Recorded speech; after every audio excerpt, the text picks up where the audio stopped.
Saludos a todos, vamos a estar revisando el tema vacunación contra influenza y COVID. Inicialmente vamos a hablar de vacuna contra la influenza.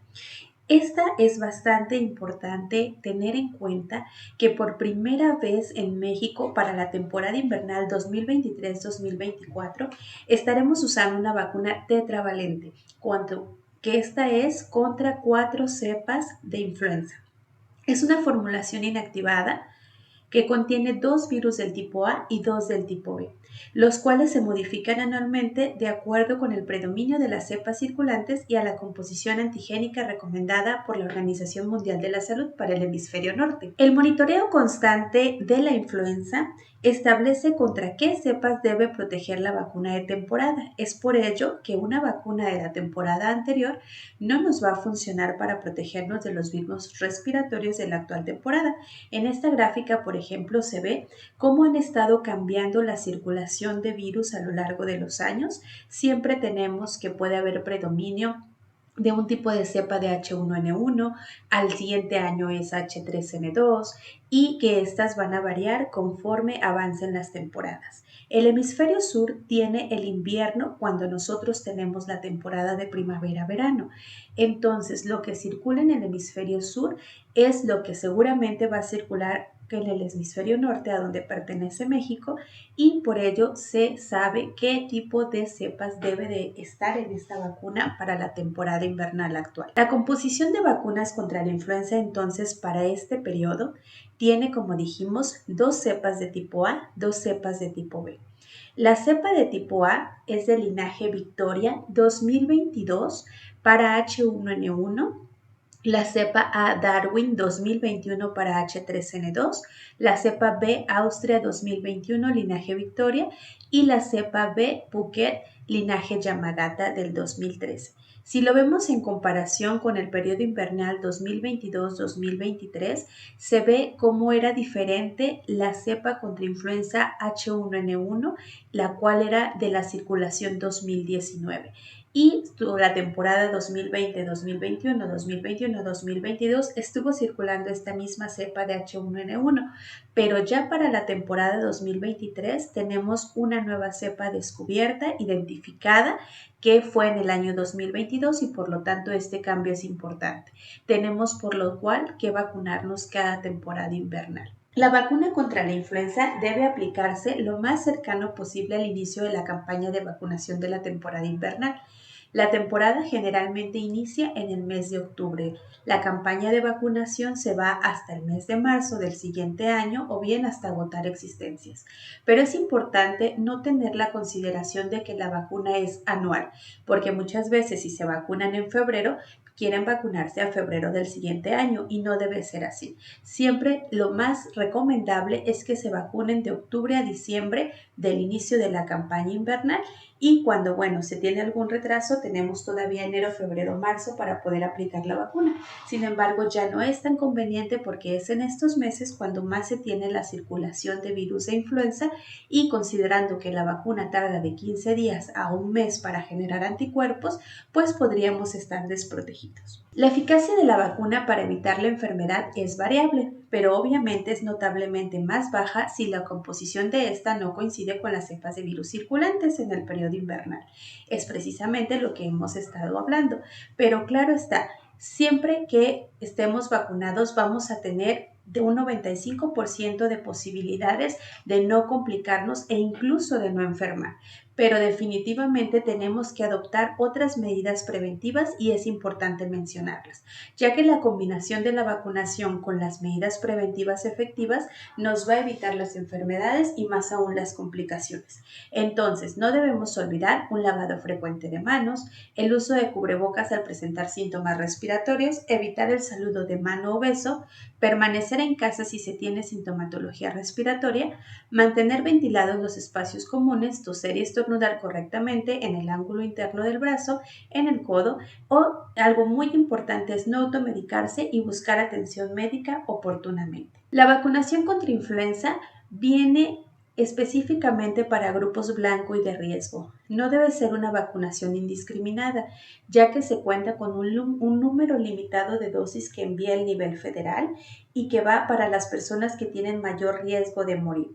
Es importante saber que si bien la vacuna contra la influenza puede evitar la enfermedad, principalmente, aunque enfermemos, va a evitar las complicaciones y por lo tanto la muerte. Entonces, la vacuna va dirigida a niñas y niños de 6 a 59 meses de edad. Si estas niñas y niños no tienen un antecedente de esquema completo en una misma temporada, es decir, no se les puso 2 dosis en una misma temporada invernal, se debe de aplicar 0.5 mililitros de la vacuna con un intervalo de 4 semanas entre ellas. Si se pasan estas 4 semanas, no importa, se debe vacunar. Es decir, si el niño o niña se vacuna en octubre y es enero y no ha cumplido sus 2 dosis, entonces debe aplicarse y con ello tendremos un esquema completo de 2 dosis para una primovacunación. Si tenemos niñas y niños de 6 a 59 meses de edad con antecedente de un esquema completo, es decir, 2 dosis en una misma temporada invernal, solo se aplicará una dosis de 0.5 mililitros anualmente hasta los 59 meses. Bueno, más que anualmente sería en cada temporada invernal, como ya lo hemos comentado. Otro de los grupos blanco muy importantes es la población de 60 y más años de edad, dando prioridad a la aplicación del biológico en la fecha más próxima del inicio de la campaña de vacunación. Ellos también se aplicarán, al igual que niñas y niños, 0.5 mililitros en cada temporada. En esta ocasión, para la vacuna tetravalente, la dosis para todos es 0.5 mililitros. Hay otros grupos que ya no les llamamos grupos blancos, sino grupos de riesgo que también deben ser vacunados. Las embarazadas en cualquier trimestre del embarazo o en periodo de lactancia exclusiva, el personal de salud, el cual incluye el personal médico y paramédico en contacto con usuarios del sistema, así como personal de intendencia, de seguridad, administrativo o bien todo aquel que se encuentre en contacto con áreas clínicas y de farmacia. Es importante que el personal de salud sea de los primeros vacunados, sobre todo en el mes de octubre, para que cuando empiecen a llegar los casos ya sospechosos a las áreas clínicas, entonces el personal esté protegido y tenga menos riesgo de enfermar y complicarse. Y tenemos también la población de 5 a 59 años de edad con comorbilidades. En este caso, cualquier persona con enfermedad cardíaca o pulmonar congénita crónica y, por ejemplo, algún otro padecimiento que se acompañe del consumo prolongado de salicilatos en niñas y niños y adolescentes de 5 a 19 años deben vacunarse.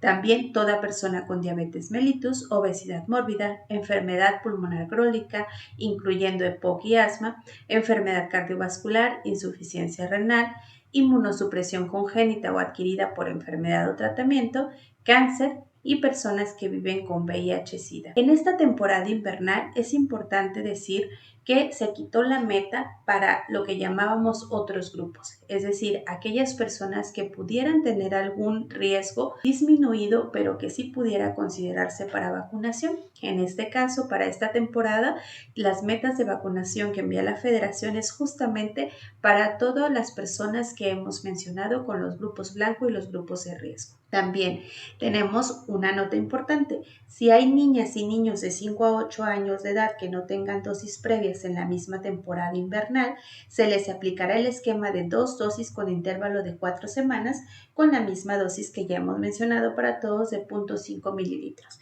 Entonces es importante saber, resumiendo, que de 6 meses a 8 años de edad, si el niño o niña no ha recibido 2 dosis en una temporada invernal, es importante que se aplique estas mismas dosis con un intervalo de 4 semanas.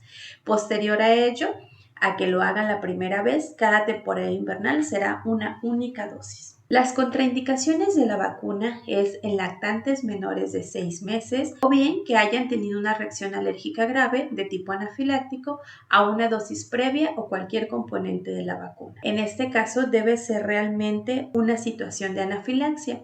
No es necesario contraindicar la vacunación si, por ejemplo, llegaron a presentar algún rash o alguna situación de eventos que son esperados en la vacunación. Hay algunas otras precauciones, es decir, en este caso no se contraindica la vacuna, sino que se difiere cuando hay un padecimiento agudo grave o moderado con o sin fiebre. antecedente de síndrome de Guillain-Barré, pero que sea dentro de las 6 semanas después de una dosis previa de vacuna contra influenza, es decir, que pueda ser asociada a la influenza.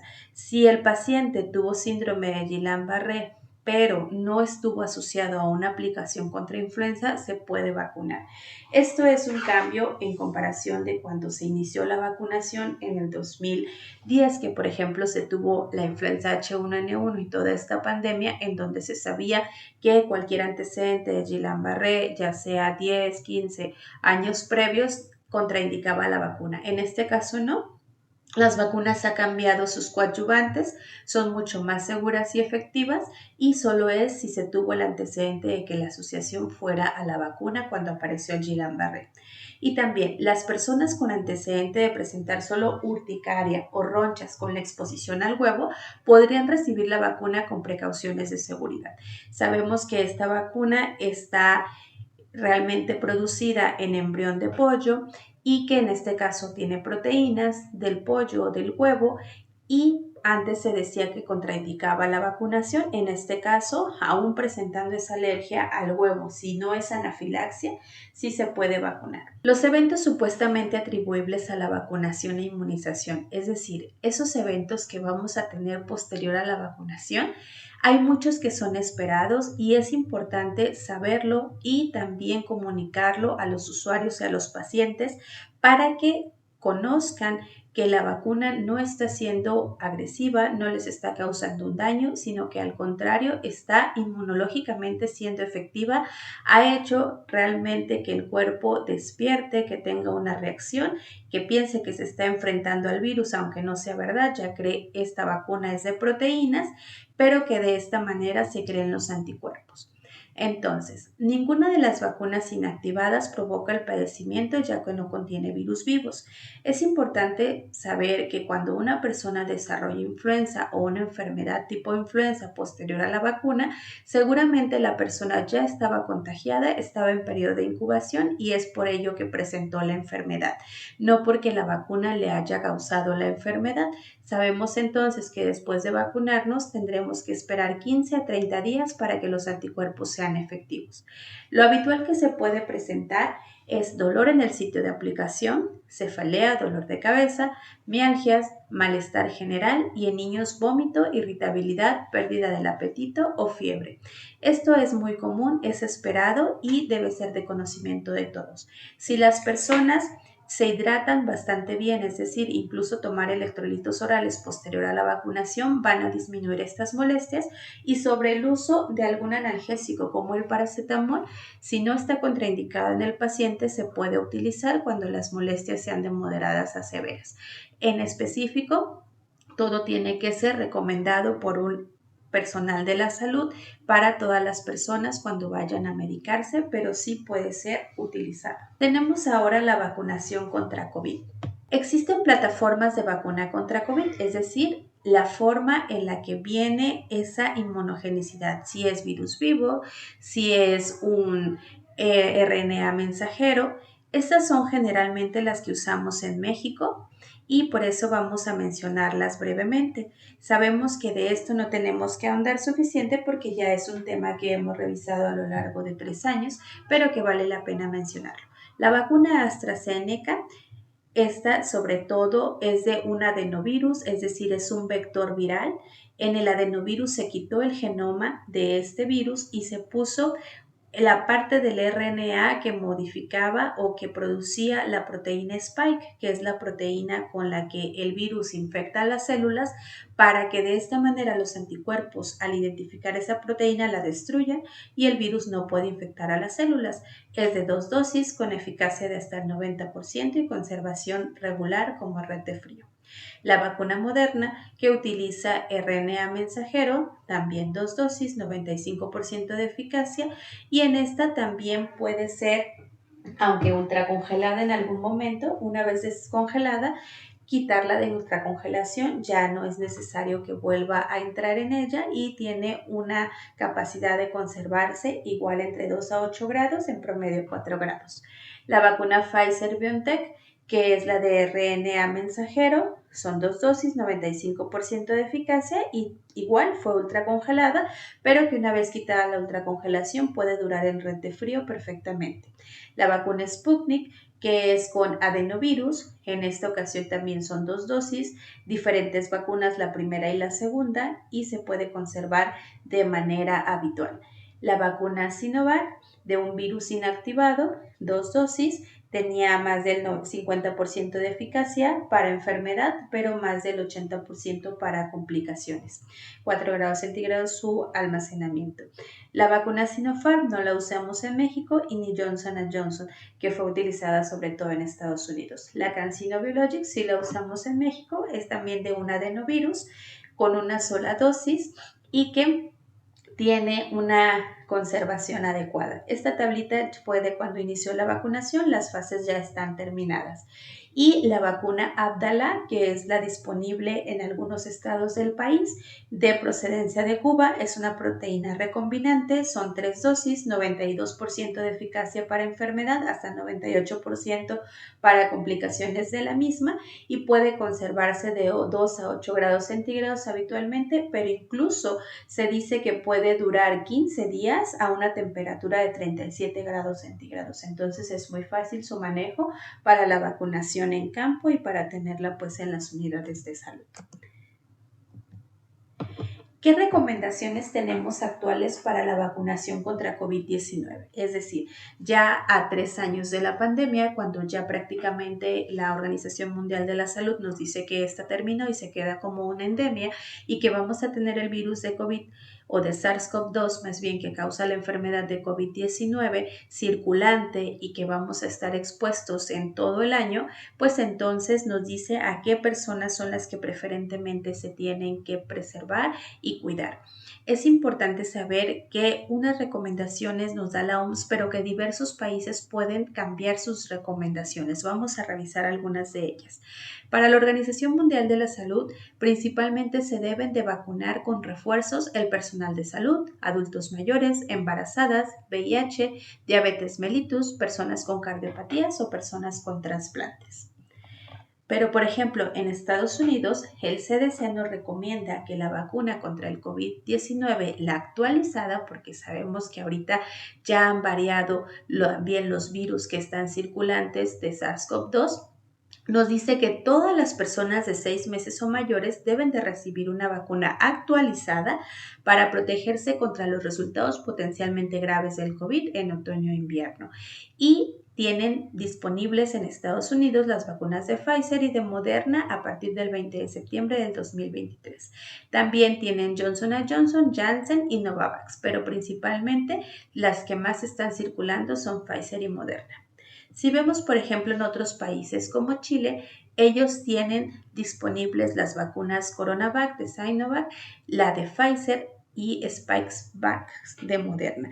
En este caso, también dice que toda la población general desde los 6 meses deben de recibir una vacuna, pero que debe de ser bivalente, que varía según la edad, obviamente, de cuál es el esquema, y las vacunas anteriores recibidas puede tener todavía algún efecto, pero que preferentemente deben de vacunarse con las nuevas vacunas bivalentes. España, por ejemplo, tiene vacunas de disponibilidad, la Comirnaty de Pfizer, tiene las Spikevax de Moderna y estas ya actualizadas. Sabemos que la última circulación son de la cepa Omicron BA.4.5 y que también la XBB que estuvo antes en circulación. Nos dice que las personas a vacunarse deben ser de 60 años y más, personas de 5 años y más en instituciones cerradas, personas menores de 60 años con condiciones de riesgo como diabetes, obesidad, enfermedades crónicas cardiovasculares, neurológicas o respiratorias, insuficiencia renal crónica, hemoglobinopatías, asplenia, enfermedad hepática incluyendo alcoholismo crónico, enfermedades neuromusculares graves, inmunosupresión, cáncer, fístula de líquido cefalorraquídeo, enfermedad celíaca, enfermedad inflamatoria crónica, trastornos con déficit cognitivo, embarazadas, personas conviventes con aquellas que tienen algún grado de inmunosupresión. En este es el primer país que dice que las personas que son cuidadoras de otras personas que tienen comorbilidades deben estar vacunadas. A diferencia, pues, de, por ejemplo, la Organización Mundial de la Salud, que nos dice que solo deben ser los grupos de riesgo vacunados. Y bueno, otros como Estados Unidos o Chile, que nos dice que debe ser todas las personas. Pero, ¿qué hay de México? En México nos dicen que deben de recibir un esquema primario, es decir, algunas personas que no han recibido ninguna dosis de vacuna contra COVID-19 a partir de los 5 años de edad cumplidos y que tengan algunas de las siguientes comorbilidades: diabetes, obesidad, enfermedad pulmonar crónica, incluyendo EPOC y asma, enfermedad cardiovascular, insuficiencia renal, inmunosupresión congénita o adquirida, cáncer, personas que viven con VIH, hipertensión arterial esencial. Prácticamente los grupos de riesgo y blanco que van para la vacunación contra influenza. Y que en el caso de vacunación de refuerzo debe ser para embarazadas al menos 6 meses después de su última dosis, personas de 60 años y más, personal de salud y personas de 18 a 59 años con comorbilidades al menos 12 meses después de la última dosis. Sin embargo, hay una gran diferencia en México en comparación con los países que estábamos revisando, que en México la vacuna disponible es Abdala y tiene la cepa ancestral. ¿Qué es la cepa ancestral? La cepa que circuló en el 2020 y que prácticamente ya no está circulando en el mundo. Entonces sabemos que llegó la vacuna contra la cepa ancestral, que fue la inicial de la pandemia, después se fue a la cepa Delta, luego llegó la Omicron, de la Omicron tenemos las variantes BBX, las variantes BA.4, BA.5 y que pues hemos tenido realmente ya un cambio en la circulación de vacuna de virus SARS-CoV-2 y que por lo tanto tendríamos que tener también cambios en la vacuna, al igual que la vacunación contra influenza, esta debe de cambiar sus cepas para poder realizar una mejor protección. Tenemos entonces las vacunas bivalentes contra el SARS-CoV-2. La primera que se hizo fue con la cepa ancestral, aquella que circuló en el 2020, más la beta. Esta fue la primera vacuna bivalente, obviamente con una superioridad de anticuerpos neutralizantes que la cepa ancestral, pero que incluso nos protegía contra Omicron, Delta y Beta. Los títulos disminuyeron más lentamente en comparación con la monovalente a lo largo de 6 meses. Después tuvimos la vacuna bivalente cepa ancestral más Omicron B.1. Aquí los títulos de anticuerpos fueron superiores contra la cepa Omicron y la cepa ancestral en comparación de la anterior. Mejor tolerabilidad, los efectos asociados a la vacuna fueron muy tolerables, fueron realmente algo casi imperceptible e incluso nos da buenos títulos de anticuerpos contra BA.4 y BA.5 de Omicron, que es la cepa más actual circulante. Y tenemos un desarrollo en curso de una tercera vacuna bivalente que tiene la cepa ancestral más Omicron BA.4 y .5. Esta sobre todo ha sido desarrollada por la retroalimentación de la FDA, es decir, así como vimos que se está monitoreando las cepas que circulan contra influenza, pues también se están monitoreando las cepas que circulan contra COVID y que por lo tanto las vacunas deben ser actualizadas. Bueno, en México tenemos solo la vacuna Abdala disponible de la cepa ancestral, pero también ya la COFEPRIS dio luz verde para que vacunas como Pfizer y Moderna tengan autorización para venta y comercialización en el sector privado. Entonces, en este momento la recomendación es, si no se tiene alguna vacuna, definitivamente vacunarse con la vacuna disponible, eso es lo mejor a no tener ninguna, y que también si nos hace falta algún refuerzo y ya pasó más de un año, pues también lo recomendable pudiera ser vacunarse, pero lo ideal es con vacunas actualizadas contra los virus que están circulantes. Muy bien, pues sería esta la última diapositiva. Y pasamos ya a hablar de los efectos que pueden ser asociados a la vacunación contra COVID-19. Las manifestaciones son principalmente leves a moderadas y estas pueden desarrollarse en el transcurso del primero o segundo día después de la vacunación, pero generalmente se resuelven en un corto periodo de tiempo, no más de 48 horas. Generalmente vamos a tener las más comunes reacciones locales como dolor, hiperemia, eritema, induración e inflamación en el sitio de inyección y algunas manifestaciones generales como fatiga, dolor de cabeza, mialgias, artralgias, fiebre, escalofríos y malestar general. Esto es común, incluso puede presentarse algo de diarrea, sobre todo esa la vimos con vacunas como CanSino, pero que definitivamente es mejor el efecto que pudiera ser atribuible a la vacuna que enfrentarnos a la enfermedad y realmente llegar a complicarse y tener desenlaces fatales. Con menor frecuencia nos puede presentar la vacuna náuseas, diarrea, tos, odinofagia, vómito, disminución del apetito, mareo, cambios en las mucosas y prurito. Y también existen eventos graves, pero que generalmente tienen muy baja frecuencia, como anafilaxia o síndrome de trombocitopenia trombótica inmune inducido por vacuna. Bien, pues entonces terminamos con esta sesión hablando de vacunas contra COVID y contra influenza. Yo soy la doctora Marilena Pajarito Melchor de la Secretaría de Salud Jalisco y agradezco su atención.